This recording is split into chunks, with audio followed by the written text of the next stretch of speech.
గుండెలో అడ్డంకి ఏర్పడితే రక్త ప్రసరణ ఏమవుతుంది? అదే left atrial tumour or thrombus. అంటే గుండె ఎడమ భాగం ఏట్రియం లో ట్యూమర్ లేదా రక్తగడ్డ ఏర్పడటం. దీనివల్ల శ్వాస ఇబ్బంది, తల తిరగడం, మూర్ఛ, సిన్కోపీ, స్ట్రోక్ ప్రమాదం, అకస్మాత్తుగా రక్త ప్రసరణ ఆగిపోవడం. కారణాలు: ఏట్రియల్ ఫిబ్రిల్లేషన్, మైట్రల్ వాల్వ్ వ్యాధులు, గుండెలో రక్తం నిలిచిపోవడం, ట్యూమర్స్, బనైన్ మలిగ్నెంట్. ఆయుర్వేదంలో ఇది కఫ రక్తావృత వాత స్థితి, హృదయ స్రోతస్ అవరోధం.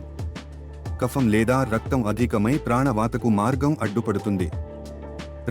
రక్త ప్రవాహం నిలిచిపోతుంది.